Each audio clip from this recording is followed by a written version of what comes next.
Señalábamos en la meditación anterior que el hombre puede desviarse de ese camino que lo conduce hacia Dios por usar mal de aquellas criaturas, de todo aquello que Dios nos ha dado,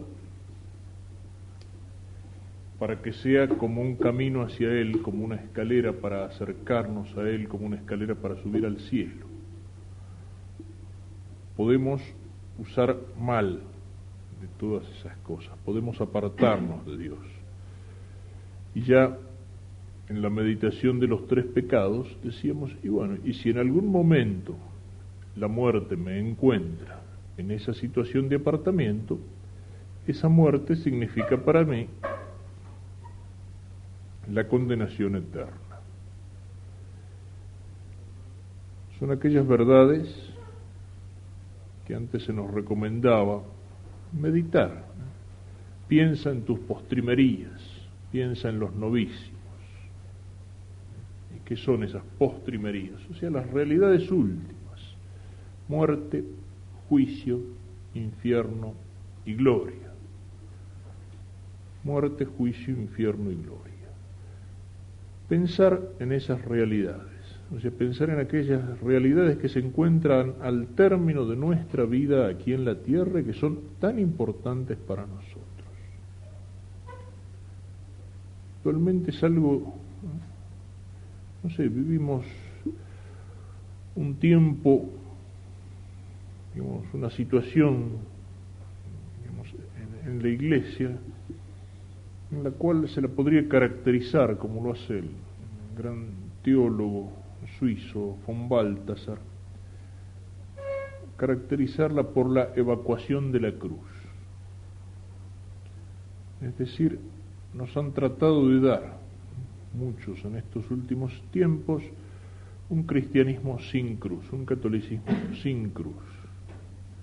Es decir, un catolicismo del cual se deja de costado, se olvida a veces, no se habla, se silencia, todo aquello que puede resultar un poco difícil, todo aquello que puede resultar un poco exigente, todo aquello que puede resultar un poco duro para la inteligencia o para la conducta.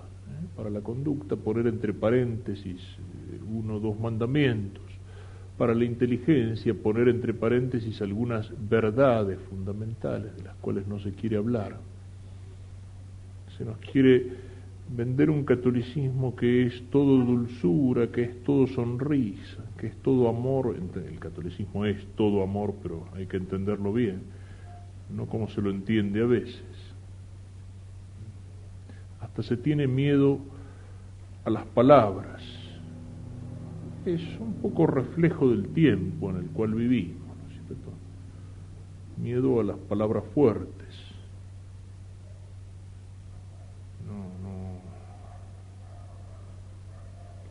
No se dice ciego sino no vidente, no se dice leproso sino enfermo del mal de Hansen,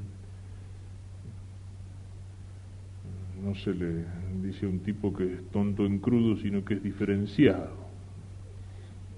Y por ahí se entra, aunque, qué sé yo, aunque no se le dice más marcha atrás sino diferente,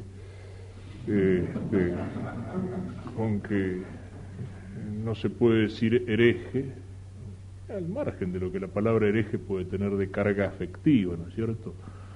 Como decían las viejas antes, chico, no seas hereje, no le saques los ojos al gato, ¿no? No, la palabra hereje tiene un sentido técnico, o sea, es un cristiano bautizado que niega alguna verdad de fe, sacándole toda la carga afectiva que significa lo más malvado que hay. Bueno, no se usa más, hay que hablar de hermano separado. Alguien decía una vez que al diablo no hay que decirle diablo, que suena feo, sino que hay que decirle hermano ángel separado. Decirle diablo es una falta de caridad. Y el mismo hablar de estas cosas, ¿no? Yo me acuerdo hace algunos años atrás, andaba de paso por alguna ciudad, algún pueblo del interior de Córdoba, el sacerdote era amigo mío, Y celebré la misa en la parroquia un domingo y no me acuerdo, venía el caso por el Evangelio, no es que tenga la obsesión de hablar del tema, pero se me ocurrió hablar del diablo y decir algunas cosas, tampoco era toda la predicación, ¿no es cierto? Y después me contaba el cura ahí de la parroquia, que estaba sentado en el confesionario, me dice que cuando yo empecé a hablar de eso, había dos tipos parados delante del confesionario y que uno le pega un codazo al otro y le dice sorprendido, dice, che, dice, el rato que hace que no escuchaba hablar del diablo adentro de la iglesia. Y no es cuestión de pasársela todo el tiempo hablando del diablo, pero hay una realidad, es una realidad. Y dice San Pedro en una de sus cartas, dice, vuestro enemigo, vigilad, estad atentos y velad, dice, porque vuestro enemigo el diablo ronda como león rugiente buscando a quien devorar. Esa es la realidad. El enemigo de Dios es el adversario, es el tentador, existe y actúa sobre el hombre. Si uno está con Cristo, si uno está aferrado a la gracia de Cristo, uno no tiene por qué tenerle miedo, pero tenemos que estar alerta. Si nos vienen con el cuento de que ese león rugiente no existe o que es un manso perrito al cual tenemos que sonreírle, evidentemente nos come. Y como eso también de estas verdades, ¿no es cierto? Lo del infierno lo decíamos antes, no se habla más, parecería que fuera una falta de caridad. No hay que asustar a la gente, no hay que plantearle cosas desagradables. La realidad es como es. La realidad es como es. Yo siempre que toco estos temas, y los toco a veces en la predicación, sobre todo en el tiempo de la Cuaresma, que es tiempo de conversión, señalo, la Iglesia no nos habla de la muerte para asustarnos, no nos habla del infierno para asustarnos. Son realidades. Si uno va por un camino y encuentra un cartel que dice, cuidado, cruce peligroso, ese cartel no está para asustarnos, está para que no nos metamos con el auto debajo de la rueda del tren que puede venir por ahí.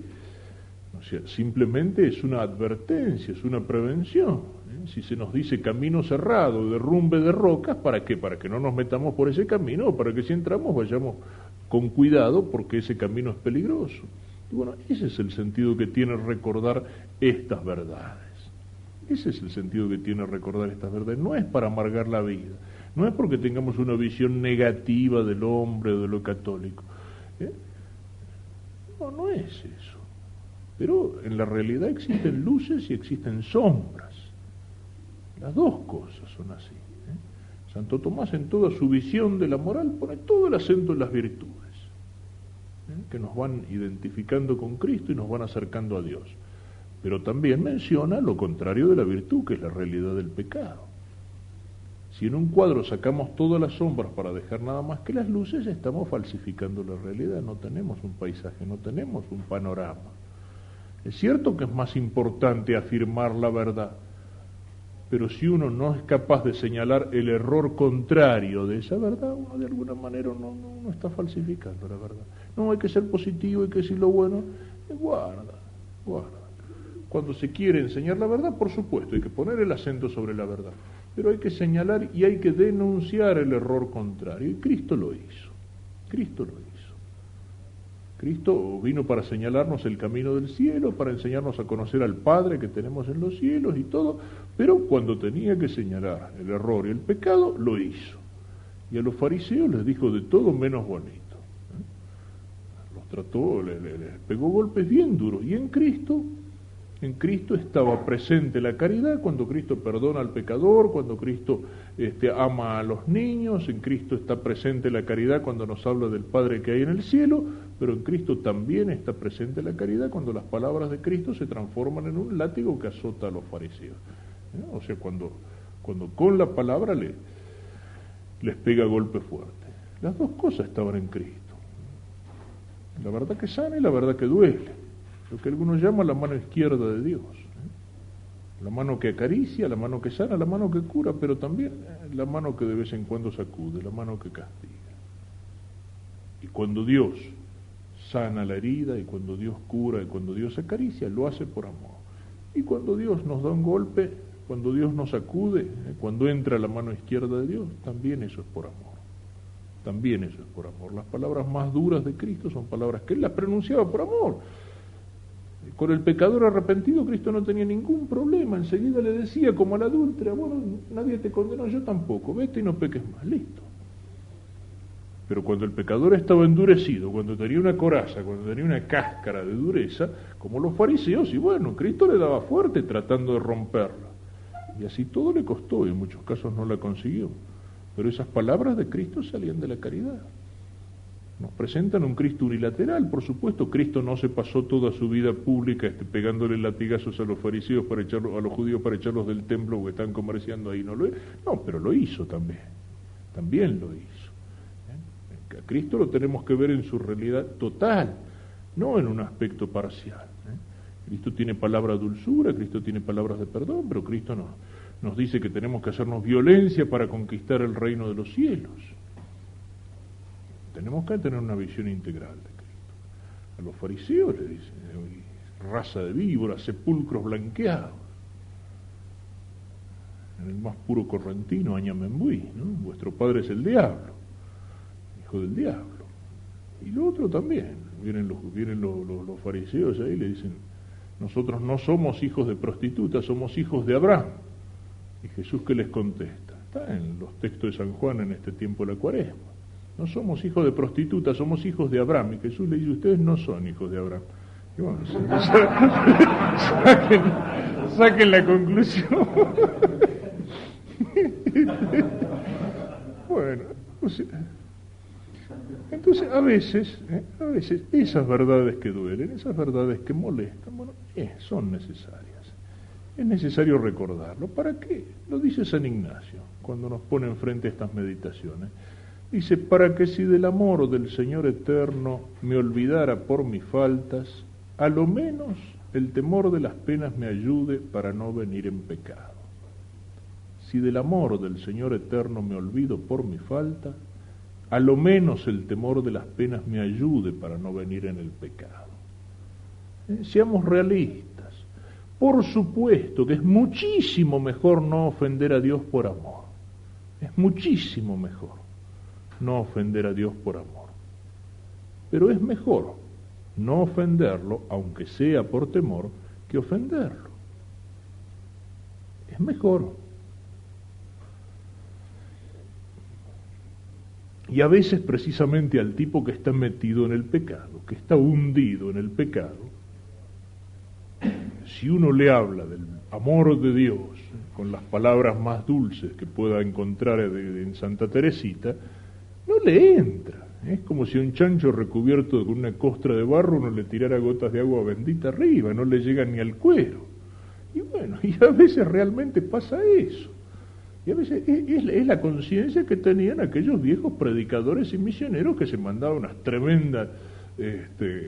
unos tremendos sermones sobre la muerte, por ejemplo, ¿no? Aquel que alguna vez me contaban, ¿no es cierto? Una predicación, ¿no? Estos españoles con mucha labia y con mucha fuerza, y que iba en una de sus sermones describiendo con todos los detalles la agonía del pecador que moría impenitente, ¿no? Una cosa que ponía los pelos de punta. Y como lo hacía muy bien, en un momento estaba toda la gente en la iglesia escuchándolo así en tensión, y llegaba un momento en que decía el gallego, ¡se murió! Y en ese momento el sacristán apagaba las luces de la iglesia. Y bueno, la gente salía galopando a formar fila delante de los confesionarios. En fin, yo no suelo hacerlas así, estas meditaciones, pero no sé, en una de esas muchos tipos le agradecieron después, ¿no? Le agradecieron el susto, ¿no? Eso hay que ser realista. Y a lo mejor si miramos para atrás en nuestra vida, y a lo mejor sí, más de una vez nos arrepentimos y nos fuimos a confesar, no tanto porque amábamos purísimamente a Dios como nuestro Padre en los cielos, sino porque teníamos un cierto temor en algún momento de que nos viniera la cosa encima, y si eso fue un camino, hay que ser realista. El hombre es así, y a veces hay que tocarlo por el temor. Después que de ese temor del castigo podemos llegar al temor filial, es decir, al respeto que un hijo tiene por su padre, y que de ahí podemos llegar al amor de Dios. Bueno, sí, ese es el camino, y ojalá lleguemos. Pero al que vive metido en el pecado, difícilmente uno lo va a convertir, a convencer o a cambiar si no le pone delante esas verdades duras. Y por eso en nuestra propia vida de vez en cuando es conveniente que estas realidades las pensemos. Muerte, juicio, infierno y gloria. Y como lo decía ayer, no pensándola, bueno, a lo mejor me muero dentro de 100 años. No, saber que es una realidad, no necesita ninguna prueba, ninguna demostración. Y la muerte me puede encontrar en cualquier momento. En el capítulo 12 del Evangelio de San Lucas, que es Evangelio de la Misericordia, donde más se muestra en distintas escenas, en distintos lugares, la misericordia de Dios, bueno, también está la advertencia de la muerte y del juicio. Les dijo una parábola. Los campos de cierto hombre rico dieron mucho fruto, y pensaba entre sí diciendo, ¿qué haré? Pues no tengo dónde reunir mi cosecha. Y dijo, voy a hacer esto, voy a demoler mis graneros y edificar otros más grandes, y juntaré allí todo mi trigo y mis bienes, y diré a mi alma, alma, tienes muchos bienes en reserva para muchos años, descansa, come, bebe, banquetea. Pero Dios le dijo, necio, esta misma noche te reclamarán el alma. Las cosas que preparaste, ¿para quién serán? Así es el que atesora riquezas para sí y no se enriquece en orden a Dios. Son las palabras del Señor. El Señor no tenía problema en hablar de estos temas. Son las palabras del Señor. Ese hombre rico que ha tenido una buena cosecha, piensa en hacer graneros más grandes. Eso era en tiempo de Cristo. En este tiempo nadie se hace rico con una buena cosecha. Para hacerse rico hay que ser especulador, usurero, intermediario, no sé, sinvergüenza, pero con el trabajo. Y bueno, y empieza a soñar despierto. Tengo para muchos años de vida y tengo muchos bienes. Todo lo que decíamos hoy del uso de las criaturas. Entonces, necio, esta misma noche te reclamarán el alma. El Señor todas las veces que habla de la muerte habla con este sentido. Alerta, estar preparados, vengo pronto, vengo como el ladrón. El ladrón no suele avisar, no suele llamar por teléfono. Señora, le llamo para avisar que esta noche a las 2 de la mañana voy a pasar por su casa a ver si puedo llevarme algunas cositas. No, el éxito del ladrón está en entrar por sorpresa. Y Cristo se compara él mismo con un ladrón. Dice, vengo como el ladrón, vengo sin avisar. Y entonces, ¿qué? Estar alerta, vigilar, estar preparado. Está lleno de parábolas. Todas las parábolas del juicio tratan sobre eso. Aquel administrador que lo pone al frente y el tipo dice, oh, mi señor no va a volver, y se pone a emborracharse y a maltratar a los criados y todo lo demás, y el señor vuelve en la mitad de la noche. O sea, ese es el sentido que tiene pensar en estas realidades. Pensar en mi propia muerte, no para asustarme, para velar, para estar preparado. El cristiano que vive como cristiano, el católico que vive como católico, no tiene por qué tener miedo de la muerte, si sabemos que la muerte es un encuentro con Cristo. Si sabemos que es un encuentro con Cristo. No hay por qué tener miedo, no hay por qué tener ese querer ocultar, no se habla en eso, no se piensa en eso. No hay respuesta. La muerte es algo absurdo, es algo de lo que es mejor no hablar. La muerte ya está presente.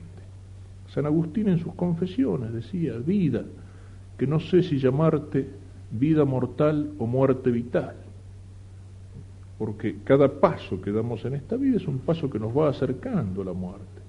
Y la muerte puede venir después de largos años, sí, nos puede agarrar viejitos y después de una larga enfermedad, y podemos morir a lo mejor preparados, en gracia de Dios, llenos de paz, rodeados por los familiares, con tiempo para hacer todas las confesiones necesarias.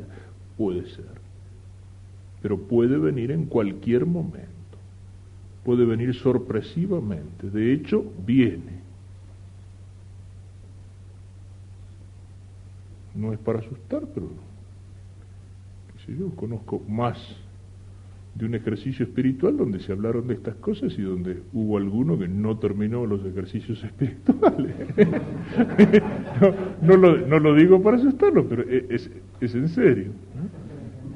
Es en serio.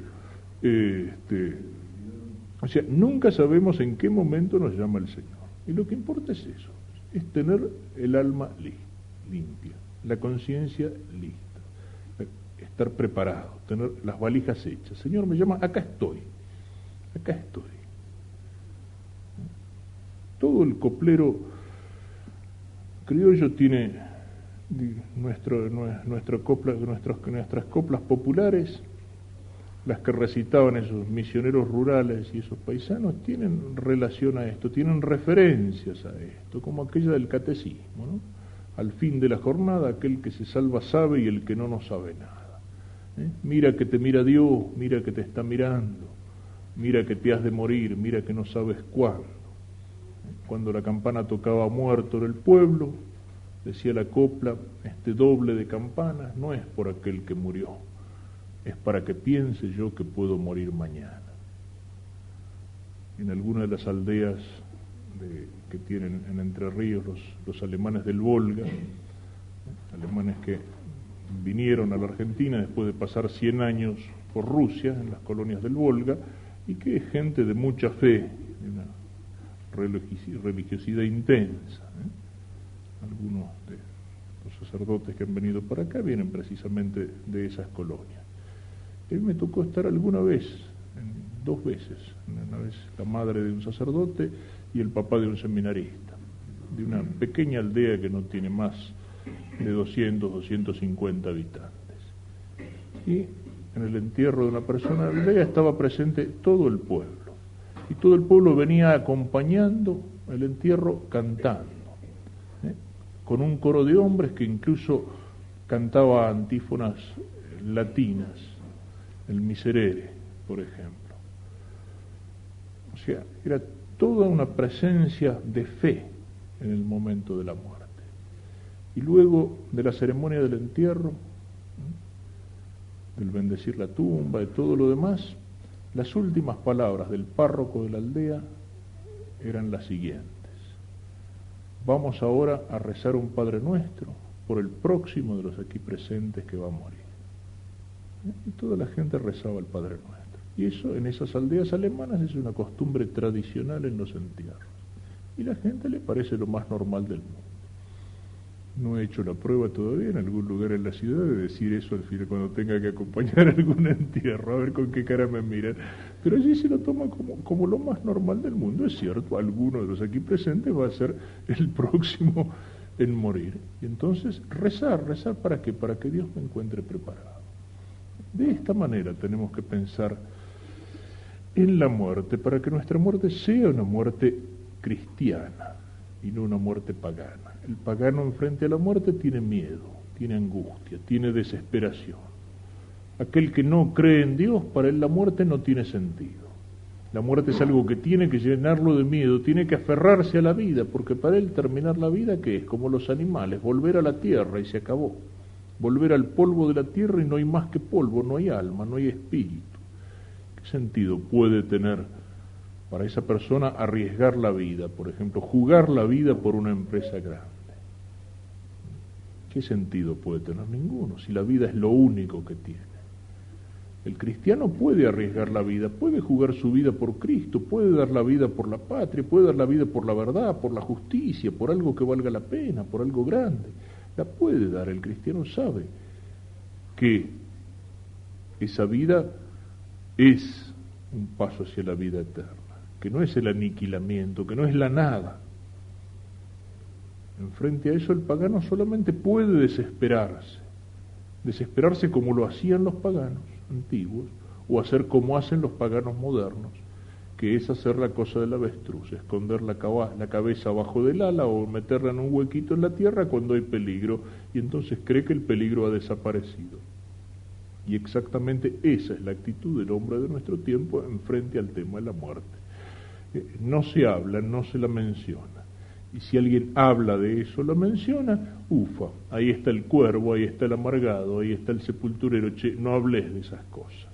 De eso no se habla, creyendo que con no hablar, con no pensar, la vamos a borrar, la vamos a suprimir. La actitud cristiana es la otra. No digo que haya que sentarse todo el día delante de la calavera, pero que de vez en cuando tenemos que acordarnos, yo un día tengo que morir. Y si yo muriera en este momento, ¿cómo estoy? ¿Cómo me encontraría el Señor? ¿Cómo encontraría el Señor mi alma si en este mismo momento se le ocurriera llamarme? ¿Miraría yo ese momento con tranquilidad? Aquella antigua devoción cristiana, la gracia de la buena muerte. Pedirlo a Dios como una gracia. Es decir, el vivir en gracia y aparte de eso, el morir en el momento oportuno, que la muerte me encuentre confesado. La gracia de la buena muerte. San José como patrono de la buena muerte. Porque, aunque el Evangelio no lo dice, en la vida pública de Cristo José no aparece. Es decir, murió ¿de qué manera? De la mejor manera posible, acompañado por Jesús y acompañado por la Virgen Santísima. Y por eso la Iglesia lo invoca como patrono de la buena muerte.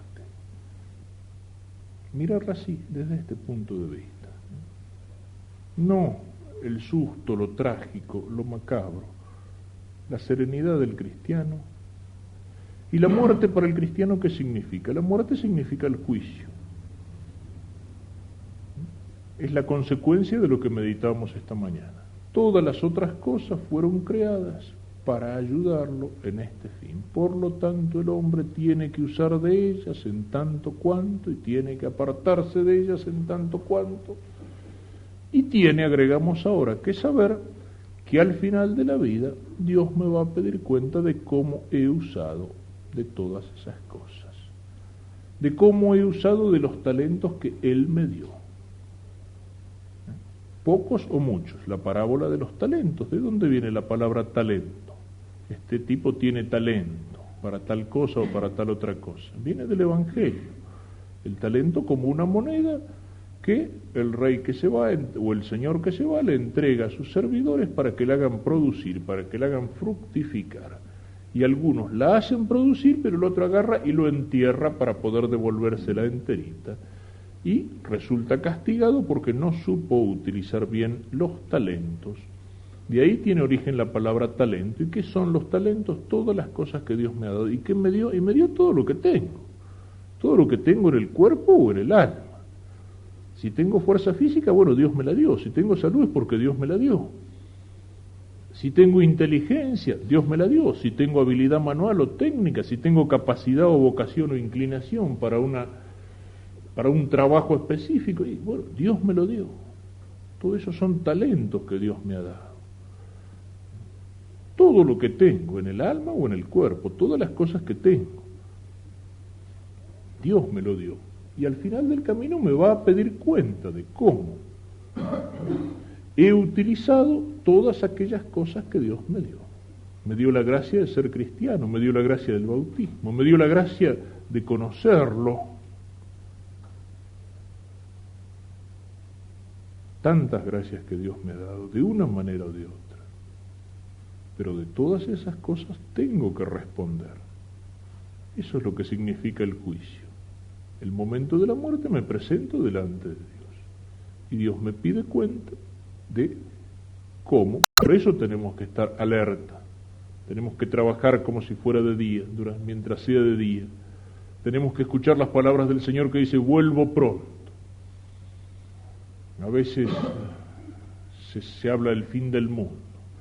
Algunos con el tema del fin del mundo, qué sé yo, algunas de las sectas que han aparecido por ahí, tipo los testigos de Jehová, tipo los adventistas, etcétera, que viven dando manija con el tema del fin del mundo. Los adventistas cuando se fundaron lo anunciaron, creo que era para 1843, 44, interpretando las profecías de Daniel.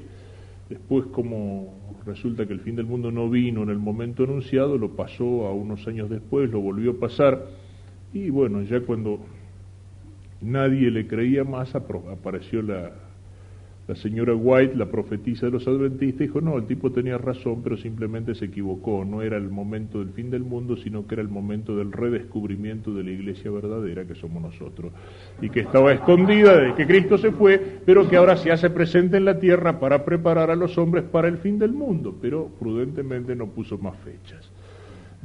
Los testigos de Jehová también varias veces pusieron fechas. En 1914 se terminaba el mundo. Después, cuando le echaban en cara, decían, bueno, no se terminó el mundo, pero vino una guerra muy grande. Sí, pero la guerra no terminó con el mundo. En 1927 dijeron que bajaban los profetas y le construyeron una lujosa residencia en algún lugar de los Estados Unidos, donde como los profetas no bajaron para anunciar que venía el fin del mundo, se fueron a vivir los dirigentes de la secta. Pero muchas veces tienen éxito con eso, porque si uno... Y hay momentos en que se pueden crear histerias colectivas. Vamos a ver qué pasa en el año 2000. Si a alguien se le ocurre salir por ahí gritando, el año 2000 se termina el mundo, el año 2000 se termina el mundo. Puede haber escenas de histeria colectiva, como dicen que pasó en el primer milenio, donde hubo gente que hasta por el susto de eso se suicidó, es decir, para que no se terminara el mundo. Pues, ese es el asunto. El Señor dice, vengo pronto. Pero ¿qué corno me importa el fin del mundo si se van a caer los planetas, las estrellas, si se acaba la Tierra, si pasa esto o si explota la superbomba de no sé qué cuánto? El fin del mundo para mí es el momento de la muerte.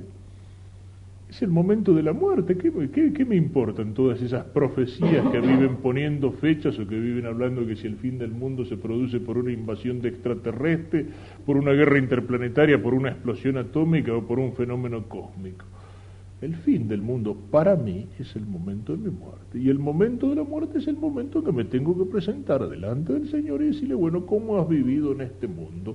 ¿Qué has hecho con todos aquellos talentos, con todas aquellas criaturas que puse a tu alrededor? ¿Qué has hecho con tu alma? ¿Qué has hecho con tu cuerpo? ¿Cómo has vivido? Y entonces, escuchar las palabras del Señor. El Señor nos habla de resurrección para la vida y de resurrección para la condenación.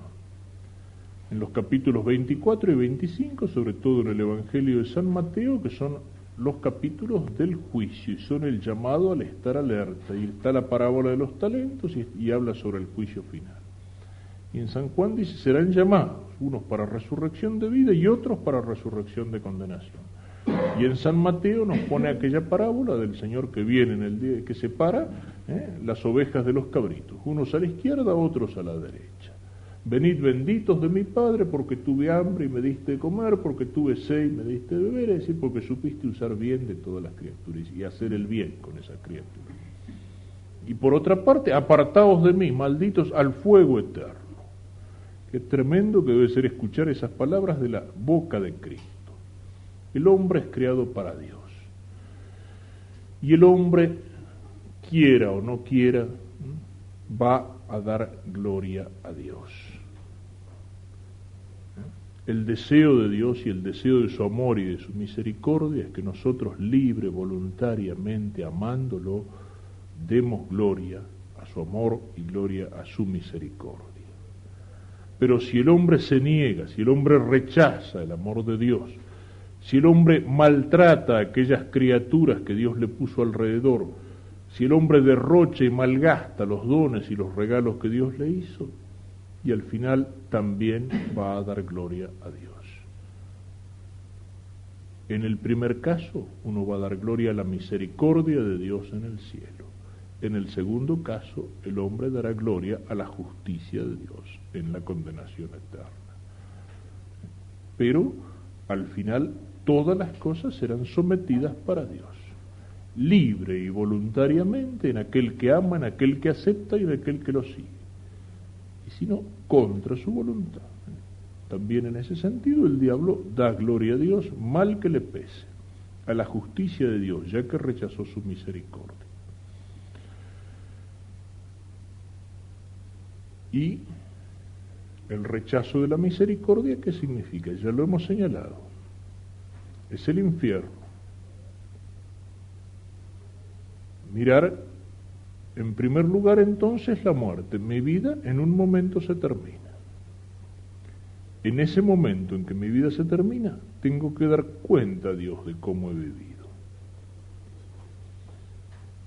si la muerte me encuentra en el rechazo de la amistad de Dios, esa muerte significa para mí el infierno, es decir, la condenación eterna. Pensar en esto, para que si del amor de Dios no me olvide, al menos el temor de las penas me ayude a no caer en el pecado. ¿Y qué es el infierno? De él habla Jesucristo muchas veces en el Evangelio. En el capítulo 5, 29, versículo 29 de San Juan, habla de una resurrección para la condenación. Y utiliza el Señor las siguientes expresiones. Gehenna de fuego. ¿Qué significa esa expresión gehenna? Venía del valle de Hinnom, que quedaba en las afueras de Jerusalén. Ge en hebreo es valle, Gehinnom, de donde toma el Señor la palabra Gehenna, de fuego, el valle de Hinnom. Era como un bajío que había en las afueras, en los suburbios de Jerusalén, donde en tiempo de los cananeos, que eran paganos, se habían realizado sacrificios humanos, sobre todo sacrificios de niños. Y ese lugar lo miraban los judíos como un lugar maldito y era una especie de basurero, es decir, donde se arrojaban las basuras y se les prendía fuego en las afueras de la ciudad para que no contaminara la ciudad. En el valle de Hinnom, en la Gehenna, habían ardido primero los fuegos de los sacrificios humanos y luego los fuegos en los cuales se quemaba la basura de la ciudad. Y hay en alguna de las profecías de Isaías una escena en la cual aparecen quemados los cadáveres de los enemigos en ese lugar, en la Gehenna. De ahí el Señor toma esa expresión que aparece varias veces en el Evangelio, la Gehenna de fuego. Habla del gusano que roe, algo que aquí en la tierra se ha tomado como imagen de la conciencia. Fuego eterno, también aparece esa expresión. Y cuando habla diciendo, apartaos de mí, malditos, fuego eterno preparado para el diablo y para sus ángeles. Habla también de las tinieblas exteriores, cuando habla de aquel banquete que es imagen del cielo y de aquel que se presenta en el banquete sin llevar el traje de bodas, es decir, no en gracia de Dios. Arrojarlo afuera, a las tinieblas exteriores. Dice también donde habrá llanto y rechinar de dientes. En el Apocalipsis se llama al infierno la muerte segunda, es decir, algo que en realidad es peor que la muerte. El católico que piensa en la muerte y que vive como católico, que vive de acuerdo a su condición de hijo de Dios, a la muerte no le tiene que tener miedo, al infierno sí, pero ese temor tiene que ser saludable precisamente para evitarlo. Y también dice el Apocalipsis, lago de fuego y de azufre. Esas son las palabras con las cuales habla el Señor. Palabras duras, fuertes, imágenes tremendas. La teología, reflexionando sobre la verdad de la revelación, nos habla de que en el infierno hay una pena de daño y una pena de sentido. La pena de daño, ¿qué es? Es la ausencia de Dios, es el apartamiento de Dios. Hoy lo decíamos hablando del pecado. ¿Qué es el pecado? Volverle las espaldas a Dios. Y bueno, y si la muerte me encuentra en esa posición, me quedo apartado de Dios para siempre. Es el mismo Señor el que me dice, con las palabras de Cristo, apartaos de mí, malditos, al fuego eterno. Qué tremendo, como lo decíamos recién, debe ser escuchar de los labios de Cristo esa palabra, que el Señor me diga eso. Ausencia de Dios, apartamiento de Dios para siempre. Y el Señor me avisó que tenía que estar alerta. El Señor me avisó que tenía que vigilar. Si la muerte me encontró en esa circunstancia, es culpa mía, soy yo el que me he condenado. Y eso para siempre. Para siempre. Eso es lo tremendo de esa ausencia de Dios. También en el purgatorio hay de alguna manera una ausencia de Dios. Pero el purgatorio no es un infierno abreviado, no existe infierno abreviado. Purgatorio es el lugar al cual uno va a purificar, digamos, faltas menores, o aquello que queda por purgar, es decir, por purificar de faltas anteriores de las cuales uno se ha arrepentido. Pero entre el purgatorio y el infierno hay una diferencia fundamentalísima. Hay una diferencia fundamentalísima. En el purgatorio hay un apartamiento de Dios, pero aquellos que están en el purgatorio ya se han ganado el cielo. Les queda todavía algo que purgar, es decir, que purificar, pero ya tienen el cielo seguro. De alguna manera podríamos envidiarlo, ¿no? De alguna manera se encuentran en una situación mejor que la nuestra. Nosotros todavía no lo tenemos ganado. El que está en el purgatorio, por más largo tiempo de purificación que tenga, ya tiene el cielo ganado. La diferencia que existe entre el purgatorio y el infierno es nada menos que la diferencia que existe entre el amor y el odio. En el infierno el condenado odia a Dios, ha rechazado a Dios. El que está purificándose en el purgatorio ama a Dios, murió en gracia de Dios, es amigo de Dios. Y yo pienso que si hay precisamente un sufrimiento en el purgatorio, se lo podría calificar como amor diferido. Es decir, el que está en el purgatorio tiende hacia Dios con todo su ser y se siente todavía como retenido. Y en ese sufrimiento de la retención precisamente es donde viene la purificación. Los que están en el purgatorio pertenecen a la iglesia, a uno de los 3 niveles de la iglesia. Los santos en el cielo, nosotros, iglesia militante y peregrina acá en la tierra, y la iglesia purgante, es decir, la que se purifica. Y todos los méritos de Cristo y todas las oraciones de la iglesia ayudan a aquellos que están en el purgatorio. Por el que está en el infierno ya no hay nada que hacer. El purgatorio no es un infierno abreviado, porque le falta la eternidad, entonces hay esperanza, hay esperanza. Si el infierno durara millones de años, pero después al final se termina, en contra de las palabras del Señor, fuego eterno, no sería infierno. Habría dolor, habría sufrimiento, pero no sería infierno. Lo característico del infierno es ausencia de Dios, pero para siempre. El purgatorio sufre el que está allí por la ausencia de Dios, sobre todo pensando que podría estarlo bien, pero sabe que lo va a ver, seguramente, tiene esperanza. En cambio, la característica del infierno es aquella frase que pone el Dante en la Divina Comedia como cartel que adorna la puerta de entrada del infierno. Lasciate ogni esperanza, voi quien trate. Los que entráis aquí, dejar de lado toda esperanza. Dejar de lado la esperanza vosotros que entráis. Es decir, para siempre, para siempre. Eso es lo que se llama pena de daño. Y en eso está la esencia del infierno. A esto se añade en la reflexión teológica que interpreta las palabras de Cristo, lo que llaman los teólogos la pena de sentido, y que tiene algo de misterio. Podríamos decir que es, sobre todo después de la resurrección, porque hay resurrección de vida para el cielo y resurrección de condenación. El hombre es alma y cuerpo, cuerpo resucitado, cuerpo transformado de alguna manera, pero acá en la tierra, para bien o para mal, o pecamos con el cuerpo o hicimos el bien con el cuerpo, y el cuerpo participa entonces, luego de la resurrección, del premio o del castigo del alma. El alma sola no es el hombre es alma y cuerpo. E incluso el alma separada está de alguna manera casi como pidiendo la resurrección del cuerpo. Entonces podemos decir que esa pena de sentido es la repercusión en el cuerpo del dolor del alma. Esas expresiones del Señor, llanto, rechinar de dientes, gusano que roe, se refieren también al cuerpo. El fuego no será un fuego exactamente como el nuestro, pero el Señor habla de eso y no podemos dejar de lado sus palabras.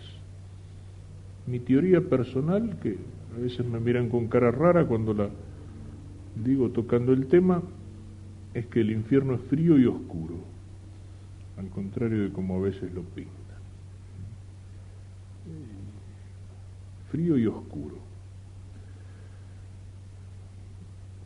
Cristo es la luz, y San Juan nos pinta a lo largo de todo su evangelio la historia de la salvación como una lucha entre la luz y las tinieblas. El Verbo es la luz que viene a las tinieblas y las tinieblas no lo recibieron. Y toda la vida de Cristo aparece así, como una lucha entre el mal y el bien, entre la luz y las tinieblas. Cuando Cristo muere, eso lo señalaremos ahora en la resurrección, mañana es el Viernes Santo, a las 3 de la tarde las tinieblas cubren la tierra. Y Cristo resucita en la madrugada del domingo, como el sol que sale. Es el triunfo de la luz sobre las tinieblas. El triunfo de las tinieblas era palente.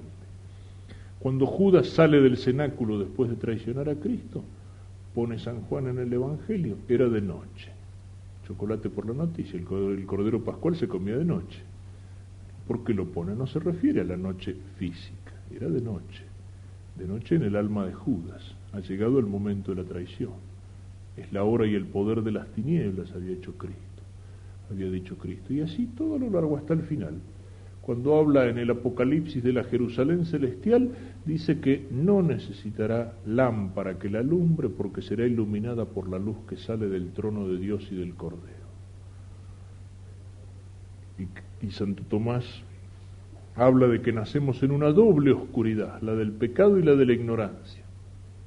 Y Cristo es la luz que representa el cirio pascual en la noche del sábado santo, la luz que viene a disipar las tinieblas del pecado, enseñándonos con las palabras del Evangelio a conocer a Dios y a conocer el camino del cielo. Cristo es la luz. En cambio, el apartamiento de Dios, ¿qué es? Las tinieblas exteriores.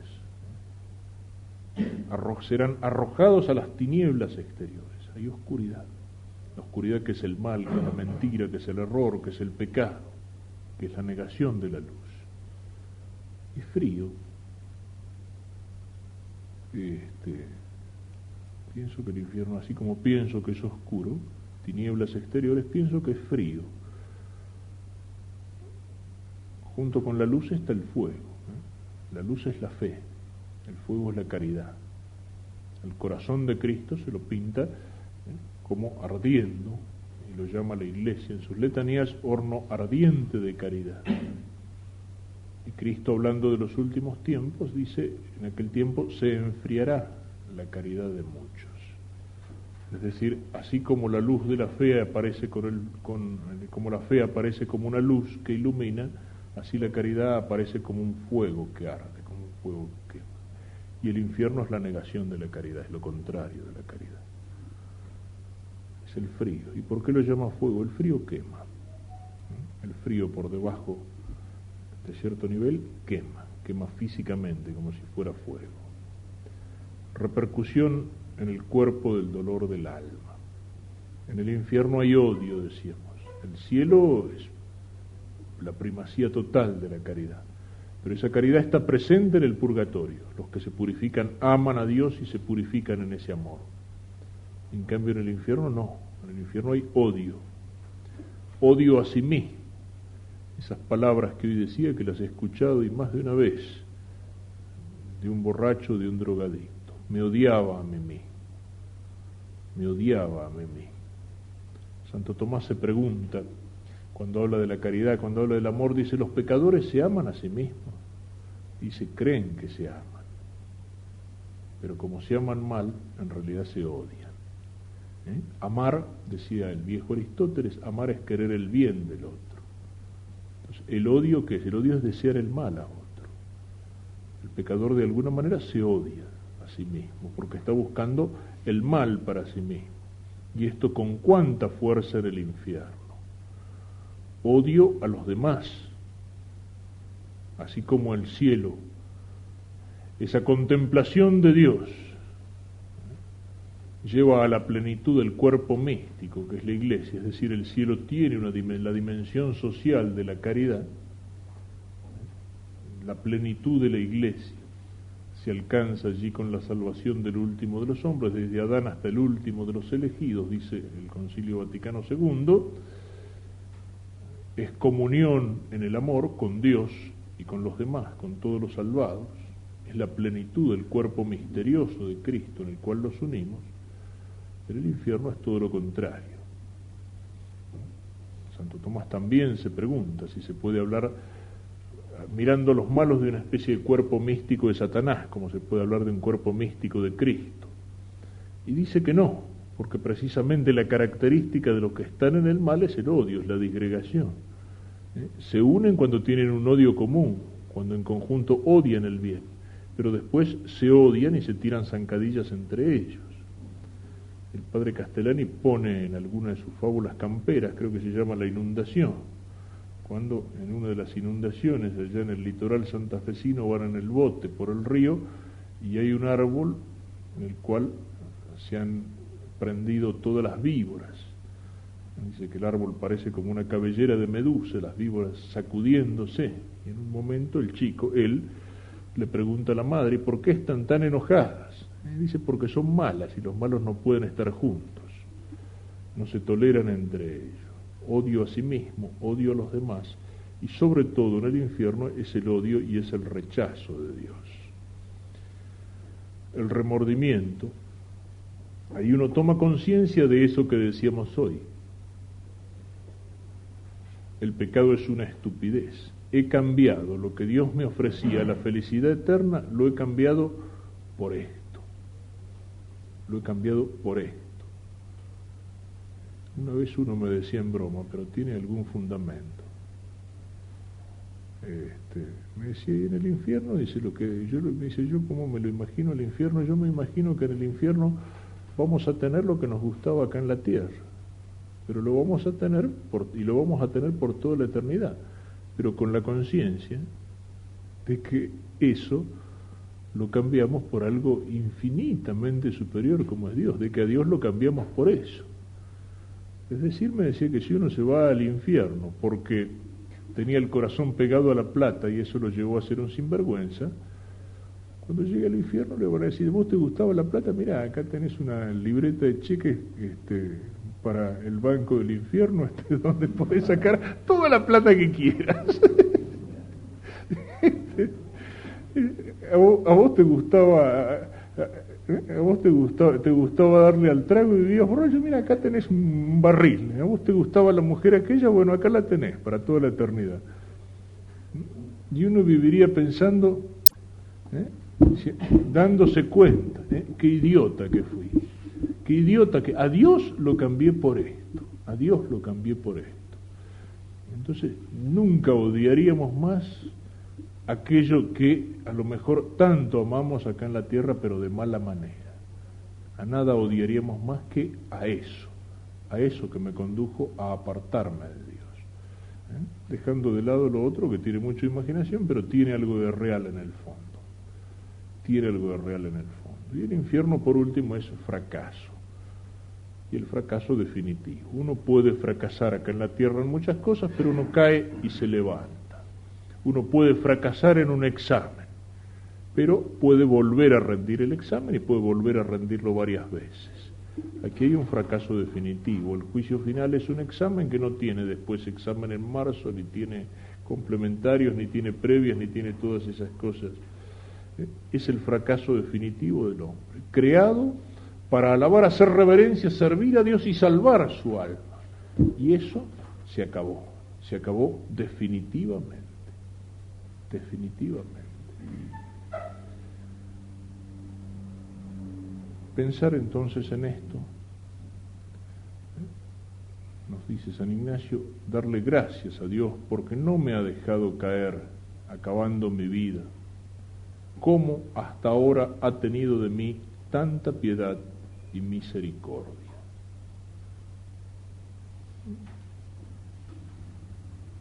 Tengamos presente entonces lo que queda de la noche. Esta noche habrá algún momento de adoración, hoy es el día de la Eucaristía, y hasta mañana tengamos presente un poco estas verdades, lo que hemos venido viendo en la meditación anterior sobre el pecado, sobre los 3 pecados, sobre mis pecados personales, y pensar así serenamente,